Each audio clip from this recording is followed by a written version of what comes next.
Captain Reed stared at the main screen, his eyes hollow from too many sleepless nights. The control room lights flickered again, a tired pulse of dying power. Every system in the New Haven Defense Center was running on emergency mode now. The low hum of the generators mixed with the distant sound of evacuation alarms echoing across the city below. He rubbed his face, feeling the rough stubble on his chin. It had been 32 days since the first distress signal went out. 32 days since anyone in the galaxy had answered. Officer Jones sat at her console, her fingers trembling over the controls. Dark circles framed her eyes. Exhaustion had become her new uniform. Day 32 of continuous broadcast, sir, she said quietly. No response from the Galactic Alliance. Reed didn't reply.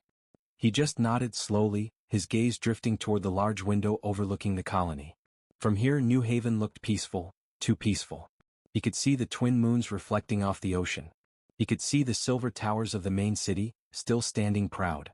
And he could see thousands of tiny dots moving across the streets, the people, his people, trying desperately to flee before it was too late. New Haven had once been called the jewel of the Orion Arm. A beautiful world, forests stretching across golden plains, oceans that shimmered under twin moons, and cities built with perfect harmony between nature and technology. Now it was dying. The swarm was coming. 3 years ago no one had even heard the name. Then the outer colonies went silent, one by one without warning. The Galactic Alliance had sent observers, not soldiers. They said it was a natural event. A migration phenomenon. Reed could still hear the words in his head, cold, bureaucratic, lifeless. Now the swarm was less than 2 weeks away. The doors to the command room hissed open. Lieutenant Parker entered, his uniform wrinkled and stained with dust. "Evacuation Group C is ready to depart," he said, his voice tight. "That's another 800 people who'll make it out." Reed turned from the window. "How many transports left?" "3, sir. Maybe room for 2,000 more." Reed exhaled slowly. That meant more than 35,000 would stay behind. He hated the math. He hated being the man forced to decide who lived and who didn't. "Prioritize the children and the essential workers," he said quietly. "Engineers, doctors, technicians, and equal numbers from every species. I don't want anyone saying humans only saved their own." Parker nodded grimly and left. Reed's gaze lingered on the evacuation ships rising through the clouds, 3 faint trails of fire heading for orbit. Each ship looked so small against the dark sky. He wondered if they would even make it out before the swarm arrived. Officer Jones looked up suddenly, her eyes wide. "Captain, I'm getting something on long-range scanners." Reed's heart skipped. "The swarm?" She shook her head, adjusting her console. "No, sir. Not their energy signature.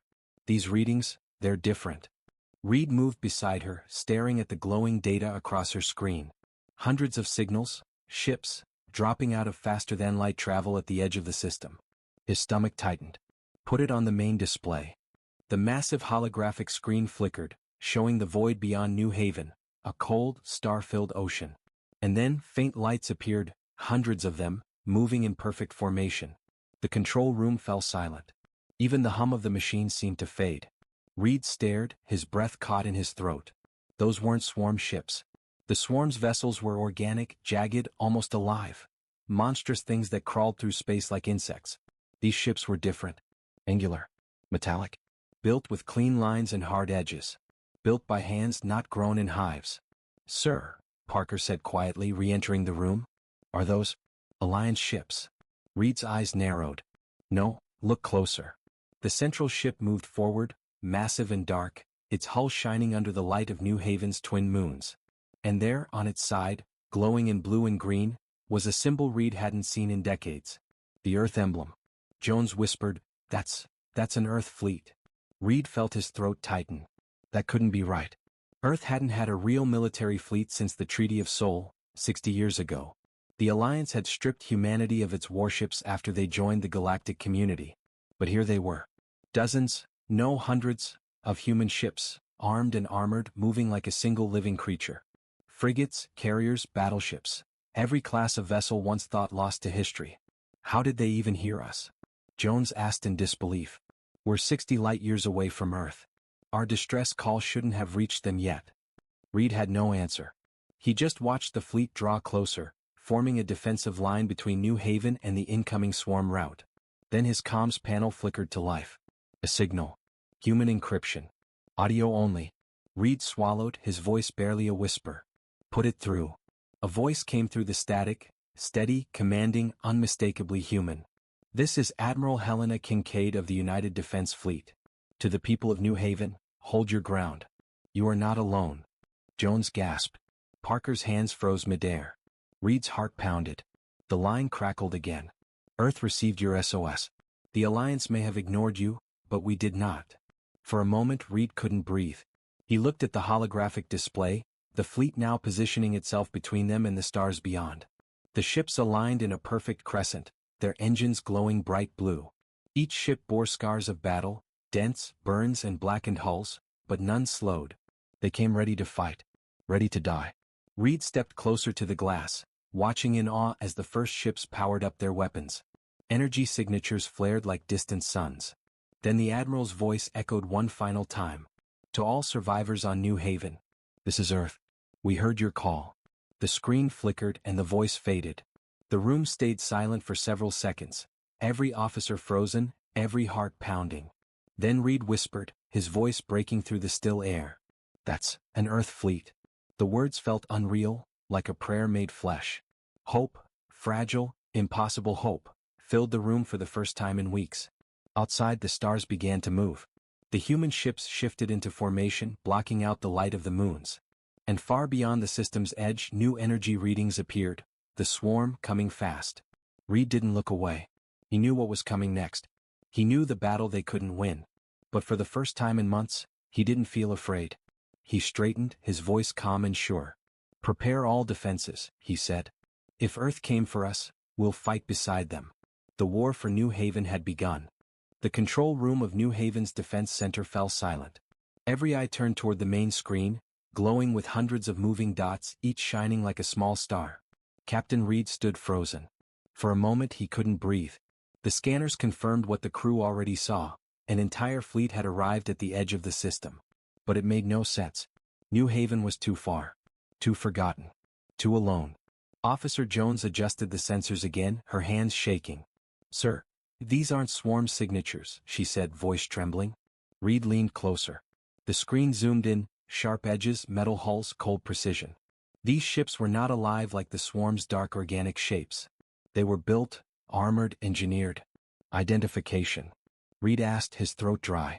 Jones hesitated. Still analyzing, sir. The system's lagging. Reed turned to Officer Parker. Any Alliance signal? A response code. None, sir. Not Alliance. Not anyone we know. For a long second, the room filled only with the soft hum of machines and the sound of people holding their breath. Outside the defense windows, the twin moons shone faintly over the city. The colony below was chaos. Evacuation alarms echoed, lights flickered. Families ran toward ships that could not hold them all. Everyone thought it was the end. Reed thought so too until now. The scanner beeped again. Jones gasped. Sir. The system recognizes them. These are human ships. Reed's heart stopped. That's impossible, he said quietly. Earth doesn't have fleets anymore. And yet, there they were, massive, angular warships emerging one by one from faster-than-light travel. They formed into tight formations, disciplined and exact. Hundreds of them. Parker stared at the screen. Sir. That's not a patrol group. That's a full battle fleet. Reed's mind raced. For 60 years, humanity hadn't built real warships. The Treaty of Soul had forbidden it after Earth joined the Galactic Alliance. The humans were called Deathworlders, dangerous, unpredictable, and too violent to be trusted with power. They were allowed only small defense craft within the solar system. Nothing more. So how could there be hundreds of Earth warships, this far out? The communications console suddenly beeped. A signal flashed across the main display, old encryption code, human military pattern. Jones stared at her screen. Sir, it's a transmission. It's in Terran Standard. Reed's mouth went dry. Put it through. A moment of static, then a woman's voice filled the room. Come. Strong. This is Admiral Sarah Kincaid of the United Defense Force. To all survivors on New Haven, hold your position. Reinforcements have arrived. The control room exploded with noise. Officers shouted, some crying, some laughing in disbelief. Parker turned to Reed, wide-eyed. They came for us. Earth came. Reed didn't answer. He was staring at the screen, his mind a storm. Outside, the first rows of human ships moved forward, engines glowing blue. They deployed fighter wings in perfect formation, thousands of small crafts that darted like silver arrows. Reed watched them form a shield around New Haven, each movement smooth, practiced. These were not explorers. These were soldiers. He stepped closer to the window. "How did they get here so fast?" he whispered. Jones looked at him, shaking her head. "Even with FTL, it should take years for a message to reach Earth, and months for a fleet to arrive." Reed didn't have an answer. None of this made sense. Then something changed. The lead human ship, enormous, carrying the mark of Earth's blue and green emblem, began broadcasting a light signal. 3 long flashes, then 3 short, then 3 long again. Parker frowned. "Old Earth distress pattern. Why would they send that to us?" Reed's eyes narrowed. "They're not sending it to us," he said quietly. "They're warning the swarm." For the first time Reed felt something he hadn't felt in months, hope sharp and hot in his chest. Below, the colony lights flickered again. Civilians stopped running as news spread. A fleet had arrived. People pointed to the sky, crying, shouting, praying. Reed turned to his crew. "Get me a direct channel to the fleet," he ordered. "Now." Jones worked fast. The static cleared again. Admiral Kincaid's face appeared on the screen. Pale light reflected off her uniform. Behind her, dozens of officers moved in silent coordination. "Captain Reed," she said, recognizing him instantly. "Your colony's been through hell. We'll handle the swarm. Prepare your people for shelter." Reed blinked. "How did you even know we needed help? Our distress call couldn't have reached you yet." The Admiral gave a faint smile. "Let's just say, Earth has been watching." The transmission ended. For several seconds the room was silent again. No one spoke. No one moved. Then Reed exhaled slowly, feeling the weight in his chest begin to lift. He looked at the hundreds of glowing ships now surrounding the planet, their weapons coming online, engines humming like thunder. He had seen many things in his life: beauty, death, despair. But never this. Reed whispered, almost to himself, "That's an Earth fleet." And for the first time in a long, long time he smiled. The human fleet held its position above New Haven like a steel storm frozen in space. Hundreds of ships glowed under the twin moons, lines of blue engines ready and waiting. For a few quiet minutes, it felt as if the galaxy itself had stopped breathing. Captain Reed stood near the observation window, eyes locked on the horizon of stars. The reflection of the control room lights shimmered across the glass, mixing with the faint glow of cities below. His hands trembled slightly, not from fear this time but from disbelief. For 32 days they had waited for death. Now death waited for them. Officer Jones broke the silence. "Sir, Admiral Kincaid's fleet is forming a perimeter. Defensive pattern, Alpha 9. Reed nodded slowly. "They're building a shield around the planet." Behind them, Officer Parker reported from his console.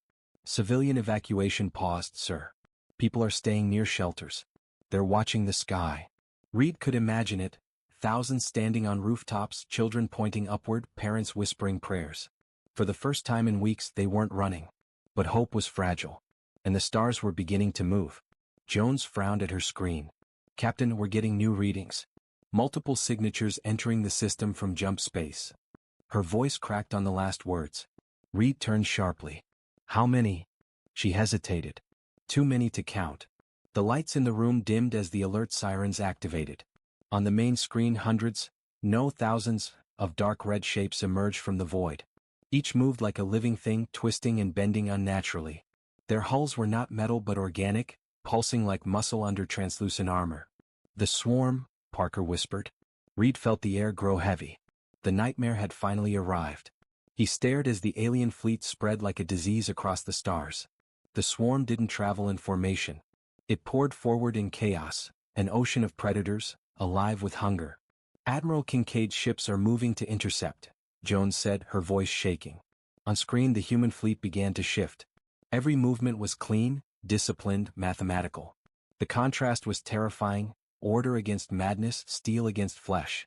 Reed's comm channel buzzed. "All surface units, this is Fleet Command," a calm voice said. "Prepare for impact tremors. Keep civilians below ground. The first engagement begins now." The sound of those words filled the room like thunder. Then outside the glass, space ignited. Dozens of bright flashes lit up the darkness. Missile trails, plasma bursts, kinetic rounds traveling faster than light. Human warships fired in perfect rhythm, entire lines of them striking together like a single weapon. The swarm responded immediately, spitting streams of green fire. Their organic ships screamed across the void, their movements unpredictable and violent. Some crashed into human ships directly, exploding on impact. Reed gripped the railing as shockwaves rippled through the colony's atmosphere. The windows shook. Lights flickered. Parker shouted over the noise, "Outer defense line is holding." Reed's heart pounded. He could see the battle from orbit on the main screen, giant explosions blooming like dying suns. The swarm pushed hard, but humanity didn't break. The fleet moved like a living wall, every hole instantly sealed, every fallen ship replaced by another. It was brutal, mechanical, relentless. Jones whispered, "They fight like no one else." Reed nodded, eyes still locked on the chaos above. They fought worse. Another explosion, massive, flared across the left side of the screen. One of the human cruisers had taken a direct hit. The hull split open, sending debris spiraling into space. For a second, Reed saw bodies, tiny and shining in the darkness, before they vanished in the light of battle. Parker's voice broke. "USS Hammerfall destroyed, sir." Reed's jaw tightened. Not in vain. Seconds turned to minutes, minutes into an hour. The swarm kept coming, endless waves of living ships. But each wave broke against the human wall. Then came the sound, a deep, rolling hum through the comms. Jones looked at her console. "Sir, the dreadnoughts are charging their main cannons."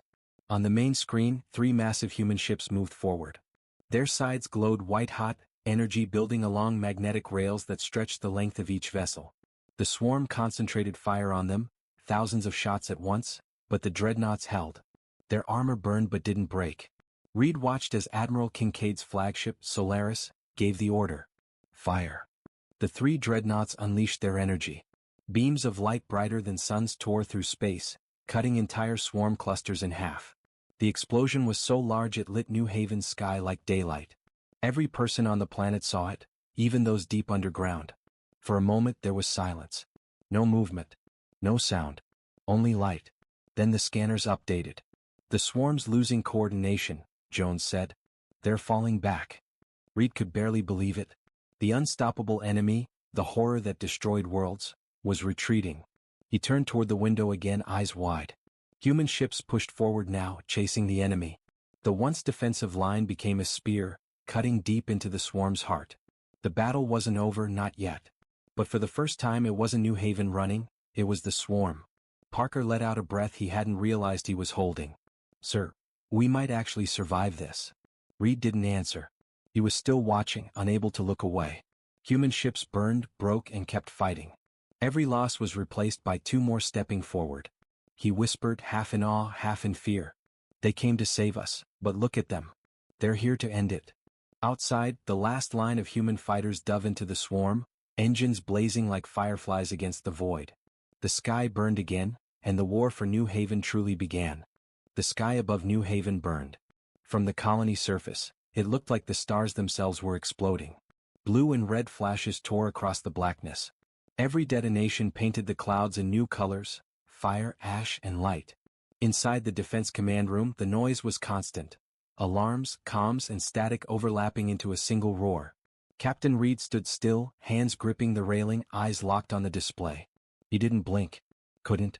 Humanity was fighting like nothing the galaxy had ever seen. On screen, the swarm's endless tide smashed against the human fleet again and again. Every time they expected the humans to break. But they didn't. When a human ship fell, 2 others moved to cover it. When a formation scattered, another took its place instantly. It wasn't just courage, it was coordination, discipline, purpose. Officer Jones whispered, "They don't fight to survive. They fight to win." Reed nodded. "That's what makes them dangerous." Above the planet, Admiral Kincaid's fleet pressed forward. Her command ship, the UDF Solaris, led the charge, surrounded by dozens of escort cruisers.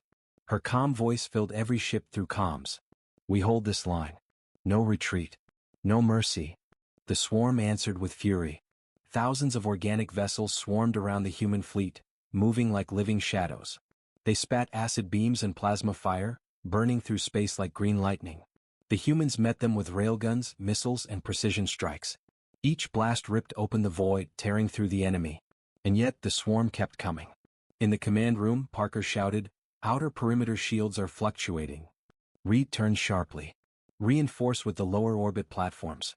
I want every gun online. Seconds later, New Haven's surface defenses lit up, massive plasma batteries firing from the ground. Each bolt soared upward, striking the swarm ships trying to break through the human line. The planet itself had joined the fight. One of the giant screens flickered. A new feed appeared, a live view from orbit showing a human destroyer spinning out of control, engines aflame. UDF horizon hit. Jones shouted. The ship spiraled toward the planet, burning like a falling star. Then, before crashing, its captain turned the ship around, directly into a swarm carrier. The explosion was blinding. Parker whispered, "He rammed them." Reed's voice was quiet. He knew he couldn't land. So he made it count. The room fell silent for a moment. Then another feed replaced it. A squadron of human fighters weaving between swarm vessels, fast as lightning, tearing through the enemy like knives through paper. Every loss, every death, turned into momentum. The fleet fought as one, every pilot, every crew, every soldier. The admiral's voice came through again, steady and cold. Dreadnoughts target their core cluster. Fire at will. 3 human dreadnoughts, the Solaris, Titan, and Hawking, began their attack run. The swarm fired back, covering them in green fire. But the dreadnoughts didn't slow down. Reed could see the buildup of light across their hulls, the rail cannons charging for a final shot. The energy readings on Jones's screen spiked into the red zone. Then came the order. Fire. The space above New Haven turned white. 3 beams of energy ripped through the swarm's heart. The shockwave spread across kilometers, vaporizing everything it touched. For a second, even sound seemed to disappear. Then the blast reached the planet's upper atmosphere, clouds parted and daylight burst through. The control room shook. People covered their faces as light filled every corner. When the glare faded, half the swarm fleet was gone. Jones was crying, not out of fear but relief. "Sir, they did it," she whispered. "They actually did it." Reed didn't answer. He couldn't take his eyes off the display. Where the swarm had been moments ago, now only wreckage drifted.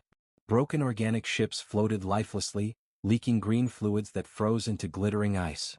But even in ruin, the swarm was dangerous. The survivors regrouped, a smaller, tighter cluster moving toward the human flagship. Admiral Kincaid's voice came again. "They want me." Reed spoke into the comms. "Admiral, pull back. Let the second line handle them."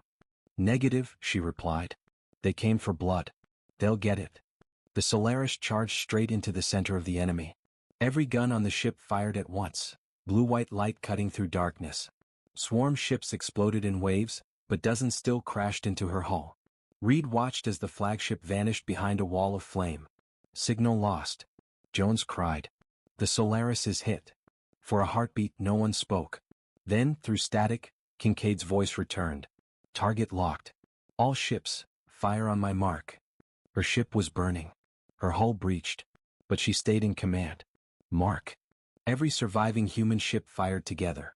The combined barrage tore the last swarm carrier apart. A blinding explosion that filled the entire screen. When the light faded, the battlefield was silent. Parker let out a shaky breath. "Is it over?" Jones checked the scanners. Swarm signals, gone. All of them. Reed closed his eyes. The command room was quiet except for the low hum of systems. Then from the comm speakers came a calm female voice. "This is Admiral Kincaid. New Haven is secure." The crew cheered. Some cried. Others just sat in stunned silence. Reed leaned on the railing, finally letting the tension leave his shoulders. He whispered, "We're still here." Outside, wreckage drifted like silver dust across the stars. The human fleet, scarred and battered, began to regroup. Hundreds of ships gone, but they had won. As the sun rose over New Haven, its light reflected off the steel hulls above. Children stood on rooftops pointing at the sky. Parents whispered stories of what they saw, the day Earth's warships came. For them, it was salvation. For the galaxy, it was a warning. Reed watched the sky one last time, then said softly, "They didn't come to survive the swarm. They came to end it." And as the human fleet began to turn toward deep space, one truth spread across every world that watched the transmission. Humanity was not a forgotten race. They were the storm. The fires over New Haven had finally dimmed. The sky was calm again, no green lightning, no explosions. Only the wreckage of war, drifting like dust in the early sunlight. In the command room, Captain Reed stood by the wide observation glass. His reflection looked older, worn down. The sleepless eyes, the pale skin, He had aged 10 years in 3 weeks. Behind him, the crew moved slowly, almost silently. They had survived, but no one felt like celebrating. Too many were gone. Too many names would never answer roll call again. Status? Reed asked quietly. Parker checked his console. Planetary grid is stable. Communication relays back online. We're patching through long-range channels now. Jones looked up from her screen, her voice hesitant. Sir, we're getting a transmission. Reed turned. From where? She frowned. Not the Alliance. Not local. It's, she paused, eyes widening, Earth? The word hung in the air. For a moment no one spoke. Even the hum of the machine seemed to fade. The homeworld humanity had lost contact with almost 50 years ago. The world everyone said was gone, cut off after the fall of the Gate network. Reed's voice trembled. Put it through. The screen flickered, static filling the air. Then a voice, calm and steady, came through the noise. This is Admiral Helena Kincaid of the United Defense Fleet, Earth Command. Reed's chest tightened. Admiral Kincaid survived, he whispered. The image stabilized. Her face appeared, bruised, tired, but alive. Behind her, the command deck of the Solaris was in ruins. Sparks rained down, smoke curling from shattered panels. To the people of New Haven, she said, her tone solemn, you are not forgotten. The room went completely silent. Every officer froze, watching the broken woman speak as if they were seeing a ghost. 4 years we listened to your distress calls. For years we tried to reach you. The Alliance ignored your cries, we did not. Her words hit like thunder. When we learned the swarm was coming, we rebuilt. In secret. We gathered every ship, every pilot, every piece of steel we could forge. We came not as saviors but as family.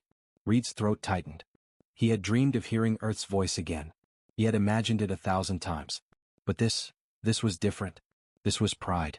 This was fire. Kincaid's voice softened. Many of us will not return home. The Solaris is lost. The fleet is broken. But we did what we came to do.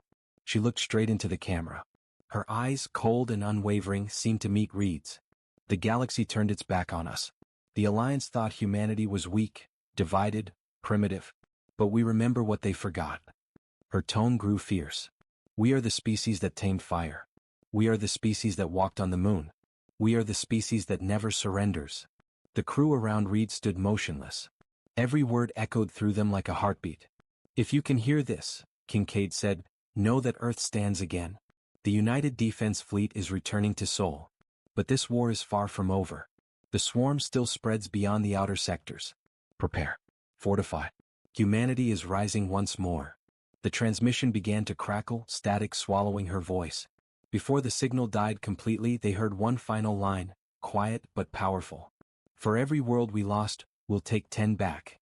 Then the screen went black. For a long time no one moved. Only the soft hum of the equipment filled the silence. Finally, Parker exhaled. She did it. She really did it. Reed looked down, his jaw tight. She kept her promise. Jones turned toward him. Sir, what now? The fleet's gone. The Alliance still hasn't answered. Reed's gaze lifted to the stars, now filled with drifting wreckage like a graveyard of heroes. Now, he said quietly, now we rebuild. Hours later, Reed walked through the refugee center in New Haven's capital. Thousands of people filled the plaza, families, soldiers, engineers. Some carried supplies, others buried the fallen. Yet in every face there was something new, a spark of hope. Children were drawing the human ships on the walls. Old men told stories of the battle, of how the humans came from the void, guns blazing, shields burning, unstoppable. For the first time in months, laughter echoed through the ruined city. Reed stopped before a small group of survivors. One young girl, maybe 12, saluted him awkwardly. Are they coming back, sir? She asked. He smiled faintly. Yes, they'll come back. And next time, they won't come alone. That night, Reed returned to the command tower. The wind was cold, carrying the smell of rain and metal. He looked up, at the shattered sky now calm again, and whispered, Thank you, Admiral. In the distance, beyond the horizon, a streak of light appeared, the debris of a burning ship entering the atmosphere. For a moment, it looked like a falling star. Reed closed his eyes. Rest well, he murmured. You've earned it. Weeks later, reports began to arrive from nearby systems. The swarm was retreating. Everywhere they went, they found resistance, colonies rising, armed, united. The message from Earth had spread. No longer whispers in the dark. It was a call to arms. A promise. New Haven became the first world to rebuild under the new banner. The Terran Federation. A single symbol replaced the old Alliance crest, a blue earth rising over a field of stars. And on the memorial wall, beneath the names of the fallen, someone had carved 5 words. They came. We survived. Together. As the chapter closed, one truth echoed across the galaxy. In every transmission, every whisper, every frightened heart that dared to hope again. Humanity had returned. And they were not done yet. The great hall of the Galactic Council floated above the shining world of Viral Prime. A masterpiece of glass and crystal, built as a symbol of peace among the stars. But on this day the hall was silent. No music. No laughter. Only the sound of tense voices and echoing footsteps. The enormous holographic screen in the center showed the aftermath of the Battle of New Haven. Drifting ships, broken hulls, burning skies. Around it, 30 alien delegates sat frozen, their faces tight with disbelief. Elder Vox, the tall and silver-skinned chairman of the council, stood slowly. His voice, normally calm and wise, trembled. Confirm this recording. Are we certain it is genuine? A technician's voice replied from below the dais. Yes, Elder. Multiple sources confirmed the footage. The signal originated from the human fleet itself, United Defense Command, Earth. A low murmur filled the chamber. One of the delegates, a thin-scaled Arthenian, slammed his claw on the table. Impossible. Earth has been isolated for decades. Their industry was broken. Their fleets dismantled. Another, a feathered Urine, hissed softly. Yet the evidence is clear. They rebuilt in secret. And they have weapons we've never seen before. The holodisplay zoomed in on a ship the size of a city. Its armor gleamed dark gray, its cannons glowing blue. The human emblem, a blue earth surrounded by stars, burned across its side. The Solaris, the technician said. Flagship of Admiral Helena Kincaid. Destroyed in battle after victory over the swarm. For a long moment no one spoke. Elder Vox finally turned toward the council table. Reports from our border worlds confirm it, he said slowly. The swarm has withdrawn from 5 sectors. Human fleets are establishing defensive perimeters and providing aid to colonies we abandoned. The Arthenian delegate hissed again. They are occupying them, you mean? Earth has always craved dominance. This is not mercy, this is conquest. Across the room a soft voice replied, Would you rather the swarm have them? It was Counselor Terran of the Livier, her luminous eyes glowing faintly blue. She looked around the chamber. We left those worlds to die. Humanity did not. Her words hung heavy. Another delegate, a short, fur-covered Bralin, spoke up. But how did they do it? Our intelligence said their factories were offline. Their shipyards dismantled under the Treaty of Soul. A deep voice from the shadows answered. They never stopped building. All heads turned. Admiral Jorek of the Alliance Defense Force stepped forward. His uniform bore the marks of a recent battle. I served along their borders once, he said. Humans always had potential. Their engineers were clever. Their soldiers, he paused remembering, dangerous. He tapped a control pad.